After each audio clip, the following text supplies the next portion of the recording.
शब्दों के माध्यम से हारे हुए व्यक्ति को भी विजय प्राप्त करने की प्रेरणा दी जा सकती है, तो शब्दों के माध्यम से विजय के सन्मुख खड़े व्यक्ति को भी पराजित किया जा सकता है।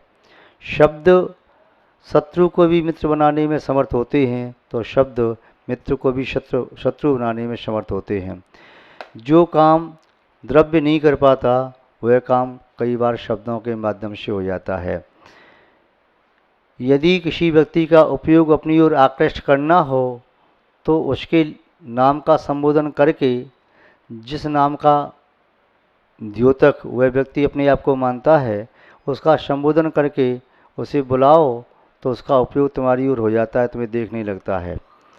और यदि किसी व्यक्ति का उपयोग अपनी ओर से हटाना हो तब फिर उसकी उपेक्षा करके उसके शत्रु की तारीफ करना प्रारंभ कर दो, तो वह तुम्हारी तरफ देखेगा भी नहीं, अपनी तुम्हारी ओर से उपयोग को हटा लेगा और दूसरी ओर देखने लगेगा।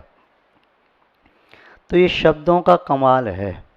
शब्दों की शक्ति आज से नहीं, अनादिकाल से अचिंत रूप है, अचिंत रूप थी और अचिंत रूप ही रहेगी। अब ये उस व्यक्ति पर निर्भर करता है कि शब्दों का प्रयोग कैसे करता है। शब्दों का प्रयोग करने की कला जिसके पास है उसके पास शब्दों का संग्रह करना सार्थक है। जिसके पास शब्दों का सही सदुपयोग करना नहीं आता उसके पास बहुत सारे शब्दों का संग्रह भी व्यर्थ है। जैसे किसी व्यक्ति के पास पर्याप्त मात्रा में धन है, वह धन के माध्यम से पुण्य का आसव कर सकता है, किंतु जो धन के माध्यम से पुण्य का आसव न करके पाप का आसव करे तो उसका धन रखना अनर्थकारी है। ऐसे ही बहुत सारे शब्द हमारे मस्तिष्क में जब स्थान पा लेते हैं और हमारा मस्तिष्क एक स्टॉक बन जाता है, इस स्टोर में रखे हुए शब्द यदि समय पर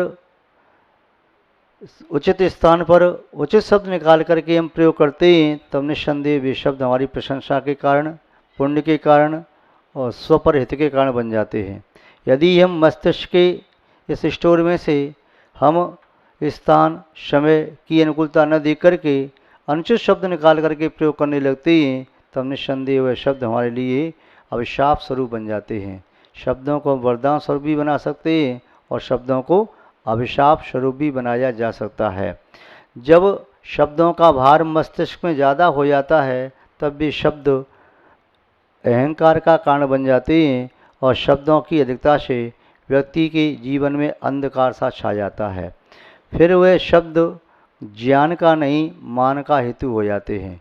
अब मान आने लगता है, पहले उस मान को स्वाभिमान कहता है, बाद में अभिमान, फिर उसका अभिमान सबको दिखाई देने लगता है किंतु उसे स्वयं दिखाई नहीं देता। वह अहंकार से युक्त व्यक्ति दूसरे को तुच्छ समझता है, किंचित समझता है। ये उसकी विशेषता है कि अहंकार की।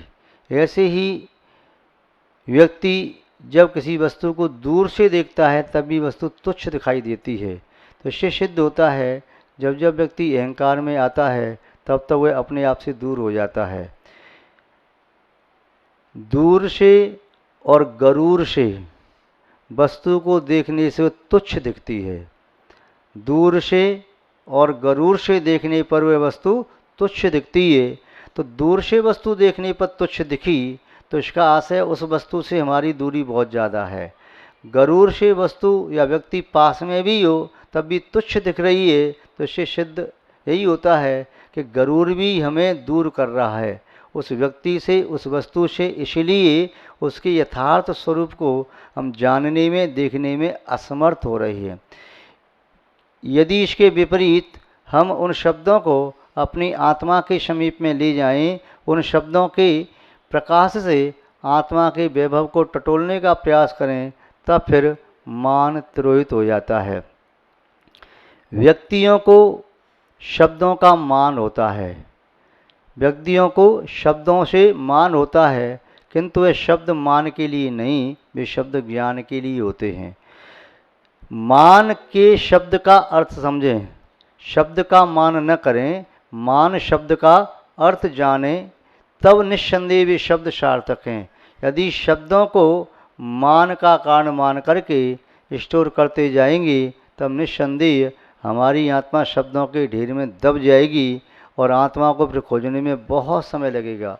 जिसकी आत्मा पर शब्दों का ढेर अल्प है उसे अपनी आत्मा जल्दी मिल जाएगी, और जिसकी आत्मा पर शब्दों का बहुत बड़ा पहाड़ जैसा ढेर लगा है तो वह आत्मा को खोजने में बहुत देर लगाएगा। किंतु जो शब्दों को अपनी आत्मा के पीछे पीछे लगाता है तब आत्मा उन शब्दों का नेतृत्व करती हुई सदगति की ओर पहुंच जाती है। किंतु जो व्यक्ति शब्दों का पीछा करते हुए आत्मा के साथ चलता है, अर्थात शब्दों से अपनी आत्मा को महान समझता है, तो ऐसा व्यक्ति वह शब्दों के पीछे खड़ा है, और शब्दों के पीछे खड़ा हुआ व्यक्ति शब्द की आड़ पहाड़ की तरह से बाधक हो जाती है, जो व्यक्ति अपने लक्ष्य तक नहीं पहुंच पाता। तो यहाँ पर आचार्य महोदय बता रहे हैं कि योगी किस प्रकार ध्यान में स्थिर होता है, योगी एकांत में कैसे वास करता है, तत्व का चिंतन करता है। कदाचित अपने चित्त को स्थिर करता हुआ वह मुख से कोई वचन निकल जाए, शरीर से कोई चेष्टा हो जाए तो शीघ्र ही उसे विस्मृत कर देता है, भूल जाता है। उसी बात को और आगे बढ़ाते हुए कह रही हैं, अगच्छस्तद्विशेषाण अगच्छस्तद्विशेषाण मन विज्ञेश जायते मन विज्ञेश जायते अज्ञात तद्विशेषस्तु अज्ञात तद्विशेषस्तु वध्यते न विमुच्यते वध्यते न विमुच्यते। अगर्षण गम धातु गमने ज्ञाने वा, गमन के अर्थ में और ज्ञान के अर्थ में दो अर्थ में प्रयुक्त होती है।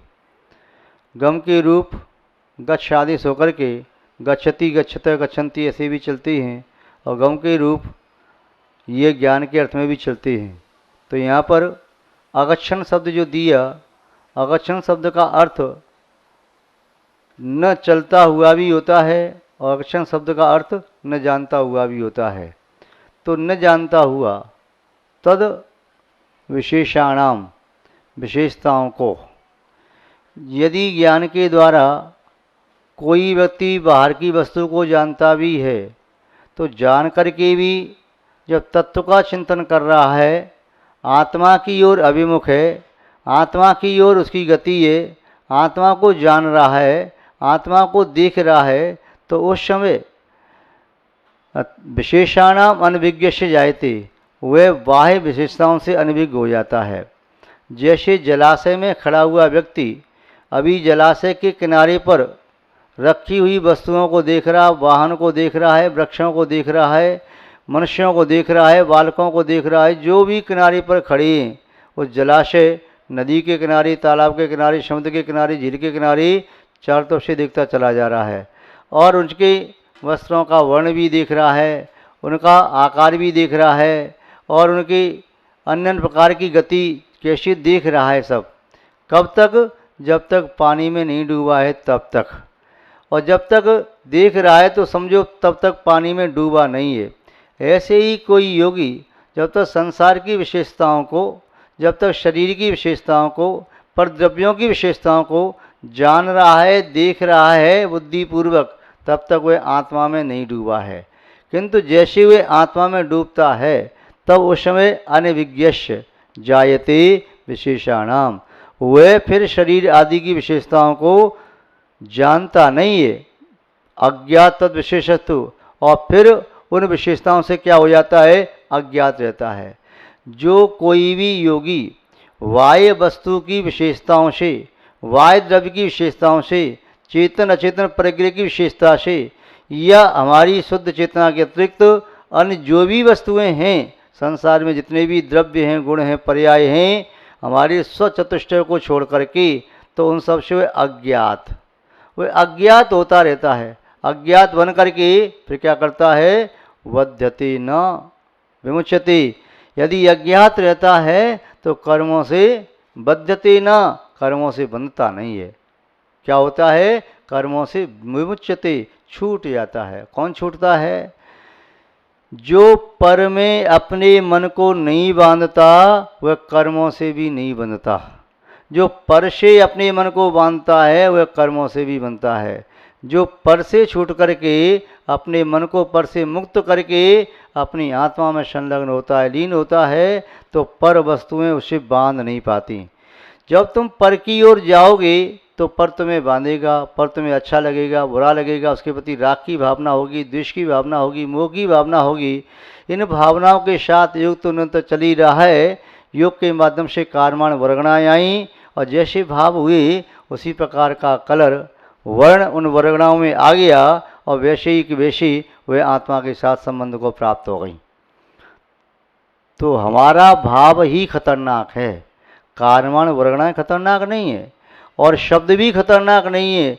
उन शब्दों का हमने कैसा प्रयोग किया, उन शब्दों को सुनकर के हमारे मन में आर्तप्रेरणा बन गई, रौद्र भाव आ गया, शब्दों को सुन के कषाय जागृत हो गई, शब्दों को सुनकर के मन विषयों से वासित हो गया, शब्दों को सुनकर के अनर्थ करने का भाव आया, शब्दों को सुनकर के पाप प्रवृत्ति प्रारंभ हुई, तो समझो वे शब्द भी कारण के कारण होने से कर्मबंध के कारण हैं और वही शब्द कर्म के मोक्ष मुक्ति के कारण भी होते हैं। यदि शब्दों से मुक्ति न हो, शब्द कल्याण में हेतु न हो, शब्दों के माध्यम से संबंध जरा न हो, तो व्यक्ति धर्म के उपदेश को क्यों सुने। तो ये धर्म के शब्द धर्म में स्थिरता करने वाले होते हैं, धर्म के शब्द संयम की प्रेरणा देने वाले होते हैं, धर्म के शब्दों के माध्यम से संवर और निजा तत्व की प्राप्ति की जा सकती है। तो शब्दों के माध्यम से परंपरा से मोक्ष भी मिलता है यदि शब्दों का सही सदुपयोग करें तो। जो व्यक्ति जिसका दुरुपयोग करता है उस संबंधी पाप कर्म का आश्रव होता है। मन का दुरुपयोग तो मनोयोग संबंधी जो आश्रव होगा उसे पाप का आश्रव, वचनों का दुरुपयोग तो वचन संबंधी जो आश्रव हुआ उसे पाप का आश्रव, और शरीर का दुरुपयोग तो शरीर संबंधी पाप का आश्रव होगा। यदि धन का दुरुपयोग करता है तो धन से फिर मन खराब हुआ तो उससे आशव, वचन खराब हुए तो आशव, शरीर की कुचेष्टा की तो आशव, साधन सामग्री का दुरुपयोग करता है तभी मनोवचन का तीनों असद प्रवृत्ति करते हैं तब भी पाप का आशव। इसके विपरीत जो व्यक्ति धन साधन सामग्री मन वचन काय इनका सदुपयोग करता है तो पुण्य का आशव होता है, उनके निमित्त से पुण्य का आशव हुआ। धन पुण्य का भी कारण बन सकता है, पाप का कारण बन सकता है, शब्द पुण्य का भी कारण हो सकते हैं, पाप के भी कारण हो सकते हैं, और शरीर पुण्य का भी कारण है, पाप का भी कारण है। साधन सामग्री पुण्य की भी कारण हो सकती है, पाप की भी कारण हो सकती है, किंतु इनमें मन गया, उपयोग गया तो, और इनसे मन को हटा लिया तो फिर ये कर्मों के बंध का कारण नहीं बनेगा। अब चेतना की परिणति चेतनमय हो रही है तो यह कर्मों को बांधने में असमर्थ है।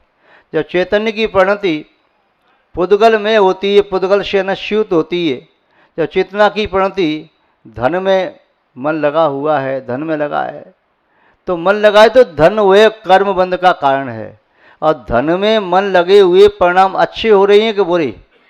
यदि धन के माध्यम से परिणाम अच्छे हो रहे हैं तो वह धन पुण्य का कारण बन गया, और धन में मन लगा है परिणाम बुरे हो रहे हैं तो पाप का कारण हो गया। किंतु जिसने धन के प्रति समत्व भाव धारण कर लिया, जिसका मन धन में जा ही नहीं रहा, तो उसके लिए धन कर्मबंध का कारण नहीं बनेगा। जो वचनों के माध्यम से अच्छे वचन बोल करके स्व पर का हित कर रहे हैं तो उसके लिए वचन पुण्य के बंध के कारण हैं। जो वचनों का दुरुपयोग कर रहे हैं, स्व पर का घात कर रहे हैं, तो उनके लिए वचन पाप का कारण है। किंतु जो वचनों के प्रति मध्यस्थ हैं, अंतर जल्पों से भी परे पहुंच रहे हैं, शब्दों का प्रयोग ही नहीं कर रहे, तो उनके लिए वचन कर्मबंध का कारण नहीं बन पाएगा। ऐसे ही शरीर से शुभ चेष्टा कर रहे हैं तो पुण्य बंध का कारण, शरीर से शुभ चेष्टा कर रहे हैं तो पाप बंध का कारण। क्योंकि शरीर के प्रति मध्यस्थ हो गए, योगी ध्यान में संलग्न है, पाषाण की मूर्ति की तरह बैठे हैं, तो वह शरीर कर्मबंध में कारण नहीं है। वचनों से मौन लेकर के बैठे अंतर्जल्प भी नहीं है तो वचन कर्मबंध के कारण नहीं है। मन से कोई चिंतन नहीं कर रही तो कर्मबंध का कारण नहीं है, वहाँ परम ध्यान की अवस्था होती है। माँ चिट्ठे माँ जंपे माँ चिंत किम जुड़ो होई थिरो अप्पा अप्पमी रहो इणमी परम हवि झाड़म। माँ चिट्ठ शरीर से कोई चेष्टा नहीं मत करो। माँ जंप जिव्या के माध्यम से कोई वचन मत बोलो। माँ चिंत मन के माध्यम से कोई चिंतन मत करो। अप्पा पम्मी रहो, आत्मा को आत्मा में लीन कर दो, तब निस्संदेह परम ध्यान की प्राप्ति होती है। वह परम ध्यान संसार संवर्धक नहीं होता, वह परम ध्यान तो नियम से संसार का विच्छेदक होता है। तो ये श्लोक नंबर 44, इसका अर्थ पुनः एक बार अवलोकन कर लें। अगच्छंस तद विशेषाणाम, विशेषताओं से रहित होता हुआ, उन विशेषताओं को न जानता हुआ, अनविज्ञस्त जायते, वह अनविज्ञ अवस्था को प्राप्त होता है। तो ऐसा वह अज्ञात, विशेषताओं से अज्ञात हुआ वह योगी, बद्धते न, वह कर्मों से बंधता नहीं है, विमुच्यते, अपितु कर्मों से छूट जाता है, मुक्ति को प्राप्त करता है, निर्वाण को प्राप्त करता है, क्योंकि नए कर्म बंद नहीं रहे और पुराने कर्मों की ध्यान से संवर और निद्रा हो रही है। पुराने कर्म निजीर्ण हो रहे हैं और आने वाले कर्मों को रोक दिया है, इसलिए वह योगी कर्मों से शीघ्र मुक्त हो जाता है। आप भी इस प्रकार की भावना भाएं तो आपकी भी मुक्ति आपके समीप आ जाएगी और संसार से आप भी अंतंग से दूर हो जाएंगे। संसार में रहो किंतु अपने अंदर में संसार मत रखो, यही मुक्ति का मार्ग है। विस्तार से शेष पुनः कथन आगे देखना चाहिए। आज बस इतना ही। जय बोलिए श्री शांतनाथ भगवान की, परम पूज्य आचार्य गुरुदेव श्री विद्यानंद महाराज की, अहिंसामय विश्व धर्म की। जैनम जयतु शासनम विश्व कल्याण कारकम।